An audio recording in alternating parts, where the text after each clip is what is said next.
दादरी घटना और beef ban को लेकर देश भर में मचे घमासान के बीच एक अनोखी कहानी सुनने को मिली है।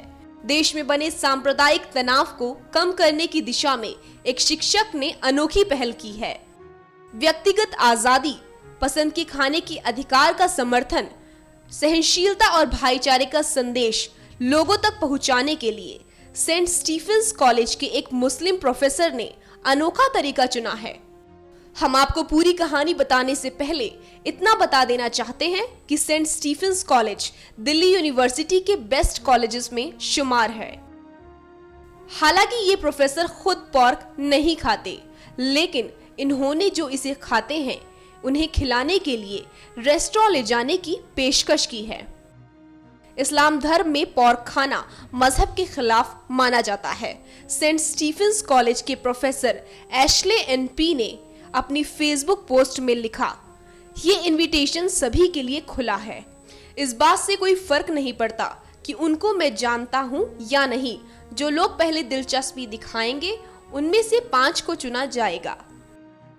प्रोफेसर एशले ने हफिंगटन पोस्ट इंडिया को दिए अपने बयान में कहा, मैं धार्मिक, सांस्कृतिक और निजी कारणों से पोर्क नहीं खाता, लेकिन इसका ये मतलब बिल्कुल नहीं है कि कोई और भी इसे नहीं खा सकता।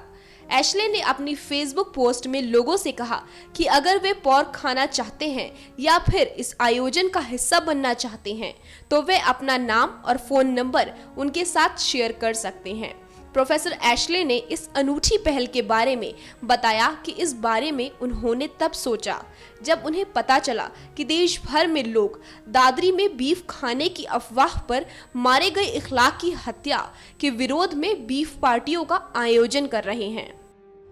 एशले ने ऐतिहासिक संदर्भ का हवाला देते हुए बताया कि उन्होंने कहीं पढ़ा था कि खुद कभी किसी मादक पदार्थ का सेवन नहीं करने वाले राष्ट्रपिता महात्मा गांधी से जब मोहम्मद अली जिन्ना मिलने आए तो उन्होंने उन्हें शराब परोसी थी। विवाद की आशंका होने के चलते एशले ने अपने इस बयान पर खुद ही सफाई दे डाली और कहा, मैं गांधी बनने की कोशिश नहीं कर रहा हूं, लेकिन हम क्यों इस सिद्धांत का पालन नहीं कर सकते हैं? अगर गांधी ऐसा कर सकते हैं तो फिर हम क्यों नहीं कर सकते?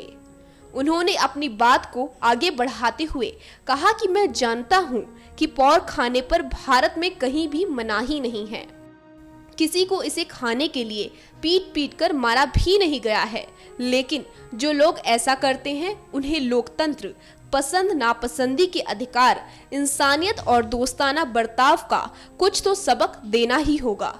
हमें हर समय लड़कर और क्रूरता बरतकर ही लोगों को मनाने की जरूरत नहीं होती कि हम किन चीजों और मूल्यों में यकीन रखते हैं। प्रोफेसर एशले की फेसबुक पोस्ट के जवाब में उनके पास पोर्क खाने के इच्छुक कई लोगों की रिक्वेस्ट भी आ चुकी है। वो अब इस पोर्क पार्टी के लिए सही समय तय करने की तैयारियों में जुट गए हैं।